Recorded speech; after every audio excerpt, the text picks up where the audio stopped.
Hello everyone, welcome to my YouTube channel English literature zone. आज के video में हम लोग ये स्ट्रीट कार नेम डिज़ायर इसके बारे में पढ़ेंगे, जो कि टेनेसी विलियम्स की काफ़ी फेमस प्ले है। तो वीडियो शुरू करते हैं। वीडियो जो है काफ़ी इजी लैंग्वेज में होगा। वीडियो के थ्रू अगर आपका हेल्प होता है, वीडियो आपके सिलेबस का है, तो प्लीज़ आप लोग वीडियो को लाइक करना, चैनल को सब्सक्राइब करना और कमेंट करके बताना वीडियो आपको कैसा लगा। तो वीडियो शुरू करते हैं। A Streetcar Named Desire is a play. Streetcar Named Desire एक प्ले है written by a great American playwright, जिसको कि एक महान अमेरिकन नाटककार के द्वारा लिखा गया, टेनेसी विलियम्स के द्वारा। Full name Thomas Lanier William, जिनका कि पूरा नाम थॉमस लैनियर विलियम है। अलॉन्ग विथ हिज कंटेम्प्रेरीज, अपने समकालीन के साथ, इट मीन्स जो उनके टाइम में पोएट हुए उनके साथ, यूजीन ओनिल अर्थर मिलर के साथ, he is considered among the three foremost playwright of the 20th century American drama. 20th century के अमेरिकन ड्रामा के फोरमोस्ट यानी महत्वपूर्ण प्ले राइट माने जाते थे। कौन कौन? तीनों, यूजीनी ओनिल, अर्थर मिलर और एक ये टेनेसी विलियम्स। ठीक है। Among his world famous play included, उनके वर्ल्ड फेमस प्ले में शामिल है cat on a hot thin rope, sweet bird of youth, the night of the iguana, not about nightingales and the rose tattoo. He was the first playwright, वह पहले playwright थे to receive the Pulitzer Prize, जिनको Pulitzer Prize मिला for drama के लिए, and who also won the Donaldson Award, जिनको कि Donaldson Award भी मिला, and the New York Drama Critics circle award, New York drama critic circle award मिला for his play, उनके प्ले के लिए, स्ट्रीट कार नेम डिजायर के लिए, जो हम लोग का प्रेजेंट वर्क है, मतलब जिसके बारे में हम लोग पढ़ रहे हैं।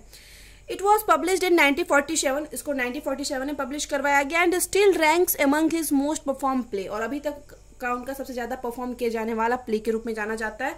The play is set on ground floor building, play की जो सेटिंग रखी गई है ग्राउंड फ्लोर के बिल्डिंग पे रखी गई है। इन एलियंस फील्ड के ग्राउंड फ्लोर में सेटिंग रखी गई है। ए पार्ट ऑफ न्यू ऑर्लिन्स, एक न्यू ऑर्लिन्स का एक पार्ट है, न्यू ऑर्लिन्स एक जगह है। फिर है Blanche, Stanley, Stella and Mitch are the four major character of this play. इस प्ले के जो चार मेजर कैरेक्टर हैं, Blanche, Stanley, Stella and Mitch हैं। They are driven by a variety of desire, ये लोग मतलब बहुत सारे डिजायर से भरे पड़े हैं, including the need of romance, जैसे उसमें शामिल है रोमांस की need, sex, power and self protection, ये सब डिजायर उन लोग के अंदर, चारों कैरेक्टर के अंदर भरा पड़ा है। The word desire is in the play, इस प्ले में जो डिजायर वर्ड का यूज किया गया टाइटल में, फॉर ए रीजन, एक रीजन से किया गया है। The desire of this characters, क्योंकि इन जो कैरेक्टर्स है ना, इनका जो डिजायर होती है, इच्छा जो होती है, चाह, always led to their destruction, वो हमेशा उनके विनाश का कारण बनी है, and to the destruction of those around them, और उनके भी विनाश का कारण बनी है जो उनके अराउंड हो, मतलब आसपास रहे हैं। Then another title of this novel, इस नॉवेल का जो दूसरा टाइटल है, इज द पोकर नाइट, वो है the poker night. Play start with Blanche, Blanche से प्ले स्टार्ट होता है। Blanche DuBois, a school teacher, एक स्कूल टीचर रहती है, arrives at the New Orleans apartment पहुंचती है, ऑफ हर सिस्टर, अपने सिस्टर के, स्टेला, उनकी सिस्टर का नाम क्या है? स्टेला है, ब्लेंचे की सिस्टर का नाम, हु इज प्रेग्नेंट, जो कि प्रेग्नेंट है। When Blanche sees condition of Stella house, जब ब्लेंचे स्टेला के हाउस का, घर का कंडीशन देखती है, सी आस्क हर, वो उससे पूछती है, how she lives in the down stair flat of a building, की कैसे वो सीढ़ी के नीचे वाला जो किसी बिल्डिंग का एरिया होता है, कैसे वो उस जगह पे रह रही है। ब्लेंचे टेल्स स्टेला, ब्लेंचे स्टेला को बताती है अबाउट द बेले रिवे के बारे में। The family plantation has been lost, जो कि उनका फैमिली प्लांटेशन यानी एक होता है ना, मतलब पूरे फैमिली का जो घर था, तो उसके बारे में बताती है। मतलब वो एक तरह से उसका क्या मतलब, जिसपे हक होता है, क्या बोलते हैं, मतलब पूर्वजों का जो होता है उस पर हम लोग का हक होता है, संपत्ति। बेले रिवे एक घर था, तो इन दोनों बहन का हक था, तो उसके बारे में बताती है। हैज बिन लॉस्ट, मतलब वो अब इन लोग के पास नहीं रहा। And she has been given a leave of absence, और वो एक अब्सेंस के लिए एक छुट्टी अर्जी डाल के आई है, फ्रॉम हर टीचिंग, अपने टीचिंग से, पोजिशन से, ड्यू टू हर नर्वस, अपनी गुस्ताखी, अपनी कुछ गलतियों के लिए। ब्लेंचे क्रिटिसाइज स्टेला को बहुत क्रिटिसाइज यानी जज करती है, सराउंडिंग्स एंड उसके सराउंडिंग्स के लिए, मतलब जैसे घर में रह रही थी, जैसे माहौल में रह रही थी। And laments Stella's fall from their elite upbringing, और मतलब कहीं ना कहीं दुख जाहिर करती है कि कैसे इलाइट अपब्रिंगिंग, मतलब स्टेला जो है बहुत अच्छे फैमिली में बड़ी हुई, इट मीन्स पैसे वाले फैमिली में, बट अब उसको ऐसे कंडीशन में रहना पड़ रहा है, तो इस वजह से ब्लैंचे थोड़ा मतलब दुख भी जाहिर करती है इस पे। एट दैट मोमेंट, उसी समय स्टेला हस्बैंड, स्टेला के जो पति हैं स्टैनली अराइव्स, वो पहुंचते हैं, स्टैनली पहुंचते हैं। ही क्वेश्चन ब्लैंचे, वो ब्लैंचे से क्वेश्चन करते हैं अबाउट हर अर्लियर मैरिज, उसके शुरुआती शादी के बारे में। स्टैनली सस्पेक्टिंग, स्टैनली जो है संदेह करते हैं ब्लैंचे पे ऑफ हैविंग सोल्ड बैले रिवे, उनको लगता है कि इनका जो फैमिली वाला जो घर था वो बैले रिवे बेच चुकी है ब्लैंचे। एंड चीटेड स्टेला, और पक्का ये स्टेला को चीट कर रही है। He demand to know what happened to Belle Reve, वो डिमांड मतलब जानना चाहते हैं बैले रिवे के साथ क्या हुआ। Once a large plantation of DuBois family, जो कि डिबोइस फैमिली का एक प्लांटेशन था, मतलब बड़ा सा घर था, फैमिली होम था। Blanche hands over to all the bank paper to prove it, और ब्लैंचे क्या करती है, सारा बैंक पेपर इस चीज को प्रूव करने के लिए कि वो अब बैले रिवे इनका नहीं रहा, सारा बैंक का पेपर किसको, स्टेला के हस्बैंड स्टैनली को दे देती है। एट दैट नाइट, उसी रात ब्लैंचे मीट्स मिच से मिलती है Blanche, one of Stanley poker friend, Stanley का एक पोकर प्लेयर फ्रेंड रहता है, मतलब उसके साथ पोकर खेलता है, पोकर एक ताश का गेम होता है। Blanche and Mitch starts liking each other, दोनों मतलब ब्लैंचे और मिच एक दूसरे को पसंद करना शुरू कर देते हैं। इवेंचुअली ब्लैंचे टर्न्स ऑन रेडियो, जैसे ही ब्लैंचे मतलब क्या होता है, रेडियो ऑन करती है। इन एंगर, गुस्से में, Stanley tosses the radio out of the window, window के बाहर रेडियो फेंक देता है। कौन, स्टैनली। जैसे ही ब्लैंचे रेडियो ऑन करती है गुस्सा में, स्टैनली रेडियो को विंडो के बाहर फेंक देता है। व्हेन स्टेला, और जब स्टेला इंटरवेंस टू ट्राई, मतलब उसको रोकने की कोशिश करती है, एंड मेक पीस, और शांत रखने की कोशिश करती है, शांति बनाए रखने के लिए उसको रोकने की कोशिश करती है। स्टैनली हिट्स हर, स्टैनली क्या करता है, उसको भी हिट कर देता है, मतलब स्टेला को भी मतलब थोड़ा मार देता है, हिट कर देता है। Blanche does not like this behaviour of Stanley, Blanche को बिल्कुल अच्छा नहीं लगता ये बिहेवियर स्टैनली का। नेक्स्ट मॉर्निंग, अगले सुबह, Blanche rushes to Stella, Blanche Stella के पास जाती है and describe Stanley as a subhuman, describe को मतलब बोलती है कि एकदम कैसे जानवर के जैसा है, कैसा बिहेव करता है, ये सब बताती है स्टैनली के बारे में Stella. Stanley overhears the conversation, Stanley भी पूरा ये कन्वर्सेशन सुन रहा था, बट किप साइलेंट, लेकिन शांत था। Stanley wants to take revenge from Blanche, अब स्टैनली ब्लैंचे से रिवेंज लेना चाह रहा है, क्योंकि ये उसकी वाइफ स्टेला को उल्टा पुल्टा मतलब पूरा बता रही है कि हाँ अच्छा नहीं है ये, तो अब ये रिवेंज लेना चाह रहा है।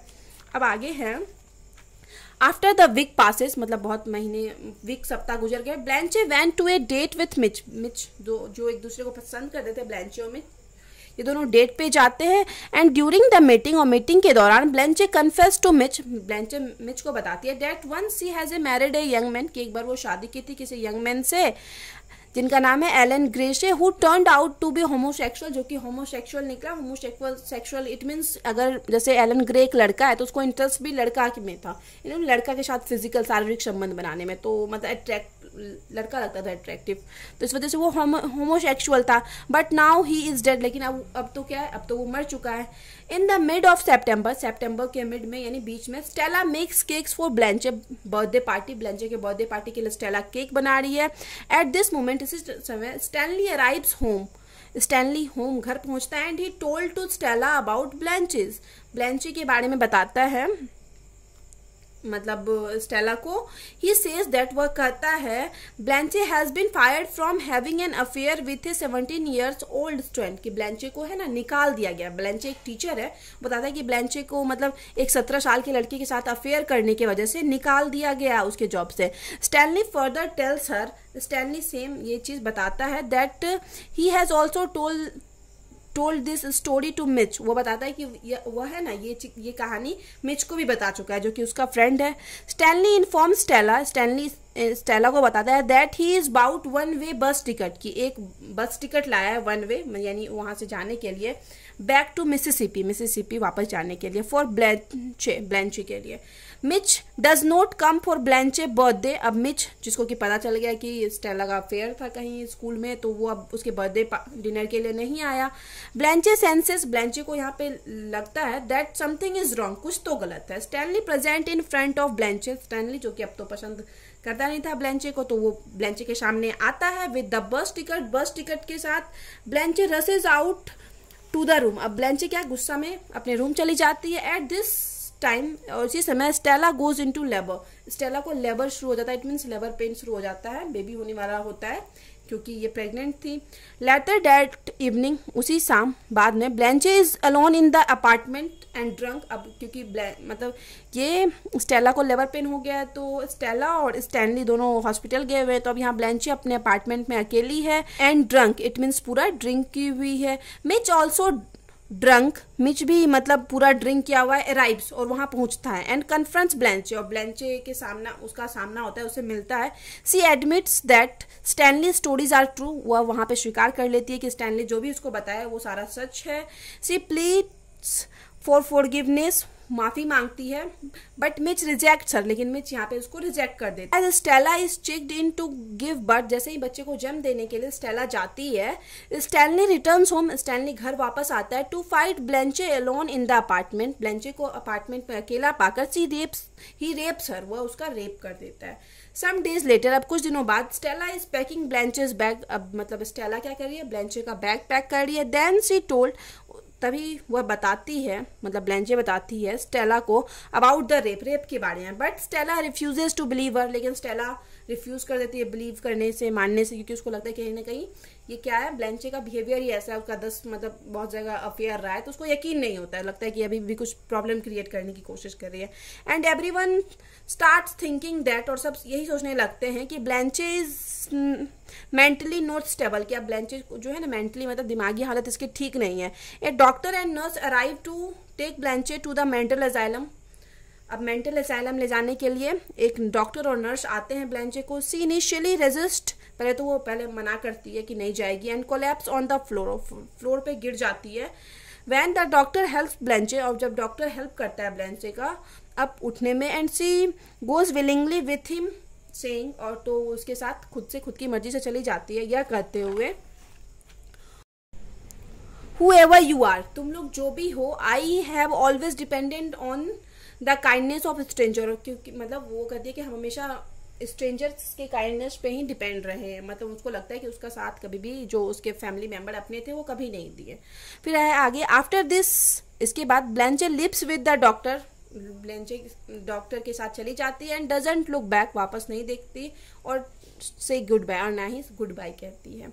दस इस प्रकार the main theme of this play, इस प्ले का जो मेन थीम है, आर द कॉन्स्टेंट बैटल, लगातार एक संघर्ष को दिखाता है, between fantasy and reality, reality और फैंटेसी यानी इमेजिनेशन के बीच, कल्पना के बीच। Relationship between sexuality and death, relationship और सेक्सुअलिटी के बीच, सेक्सुअलिटी और डेथ के बीच भी एक मतलब बैटल को दिखाता है। And lastly the dependence of man, और मैन के ऊपर जो डिपेंडेंस, कैसे स्टेला पूरा स्टैनली के ऊपर डिपेंड रहती है, और कहीं ना कहीं मतलब एक फिजिकल मतलब रिलेशनशिप के लिए ब्लैंचे भी कोई ना कोई मेल चाहती है हमेशा लाइफ में। तो इस तरह से ये दिखाता है कि कैसे डिपेंडेंस ऑफ मैन है इस सोसाइटी में उस टाइम थी। सो दिस प्ले इज, इसलिए जो ये प्ले है, is considered as one of the best play of Tennessee Williams, Tennessee Williams का one of the best play के रूप में जाना जाता है। तो यहाँ पे वीडियो खत्म होता है। वीडियो अगर आपको अच्छा लगा, आपके लिए हेल्पफुल है, तो प्लीज आप लोग वीडियो को लाइक करना, चैनल को सब्सक्राइब करना और कमेंट करके बताना वीडियो को कैसा लगा। मिलते हैं नेक्स्ट वीडियो में नेक्स्ट टॉपिक के साथ।